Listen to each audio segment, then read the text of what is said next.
তুমি কে আমি কে diploma engineer মামা থেকে মাস্টার মামা বাড়ির আবদার। দর্শক, বিভিন্ন স্লোগান নিয়ে ঢাকা পলিটেকনিক সহ ঢাকা মহিলা পলিটেকনিক সহ আরো বিভিন্ন পলিটেকনিকের শিক্ষার্থীরা এই মুহূর্তে ঢাকার তেজগাঁ ৭ রাস্তা চত্বরে অবস্থান কর্মসূচি পালন করছে তাদের ৬ দফা দাবি নিয়ে। আমাদের ৬টা দাবির মধ্যে প্রথমত যে দাবিগুলো আছে সেটা হলো আমাদের যে ক্রাফট ইনস্ট্রাক্টর আছে, ক্রাফট ইনস্ট্রাক্টররা চায় জুনিয়র ইনস্ট্রাক্টর পদে। তারা যে ক্রাফট ইনস্ট্রাক্টর তারা তো ঠিকমতো ল্যাবেই থাকছে না, তারা কিভাবে জুনিয়র ইনস্ট্রাক্টর পদে পদোন্নতি চাচ্ছে? আর তাদের তো জুনিয়র ইনস্ট্রাক্টর পদের যোগ্যতাই নেই, কারণ তারা আসছে হয়তো বা ভোকেশনাল থেকে বা এসএসসি ইন্টার করার পর, কিন্তু তারা কিভাবে জুনিয়র ইনস্ট্রাক্টর হতে চায়? আর তারা চাচ্ছে 10ম গ্রেড। এটা কিভাবে সম্ভব? 10ম গ্রেডের জন্য 2013 সালে আমাদের অনেক ভাইয়েরা জীবন দিয়েছে, সেটার জন্য বজায় রেখে আমরাও আজকে এখানে রাজপথে নামছি। আমরাও আমাদের দাবিগুলো 6টা দাবি পূরণ করেই যাবো ইনশাআল্লাহ।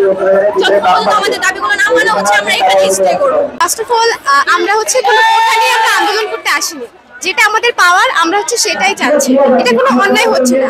ক্লাস ইনস্ট্রাক্টরদের আমাদের সরাতে হবে, কারণ এটা তাদের কোনো দাবিই নেই। আমাদের দাবি মানতে হবে, নাহলে আমরা রাজপথ ছাড়ব। শোনা যাচ্ছে আমাদের রুয়েটের ভাইরা আমাদের ডিপ্লোমা এই আন্দোলনকে কোটা হিসেবে দাবি করেছে। এটার বিরুদ্ধে আমি একদমই কথা বলতে চাই, কারণ এটা তারা বিভ্রান্তিমূলক কথা সৃষ্টি করেছে।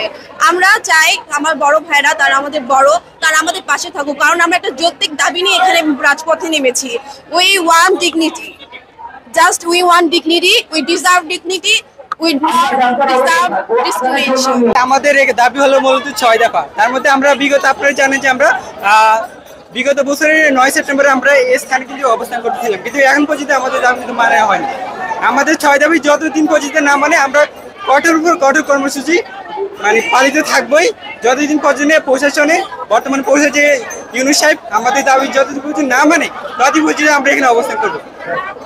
আর আমাদের 6 দফার মধ্যে প্রধান দাবিতে হলো বিগত 2021 সালে রাত্রে অবৈধভাবে যে বিগত সরকার যে নিয়োগ করছে সেটা অবশ্যই অবিলম্বে বাতিল করতে হবে, এবং তারা 2021 সালে যে যাদের নিয়োগ করা হয়েছে তারা আমাদের বিরুদ্ধে হাইকোর্টে মামলা করছে, যাদের জন্য হাইকোর্টে তাদের 30% পদোন্নতি দিচ্ছে।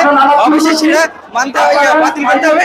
তার পাশাপাশি ডিপ্লোমা সেক্টরে শুধু ডিপ্লোমাই চাকরি করবে, তার পাশাপাশি জেনারেল আসতে পারবে না।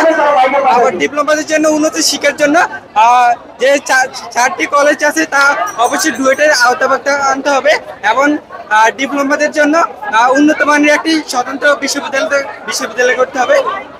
তারপরে ডিপ্লোমা সেক্টরে যেমন ডিপ্লোমা অধ্যক্ষ, তারপরে উদ্যোক্তা কর্মকর্তা যেমন পরিচালক, বোর্ডে সবকিছু ডিপ্লোমাদেরই থাকতে হবে। এখানে কোনো জেনারেল কেউ আসতে পারবে না।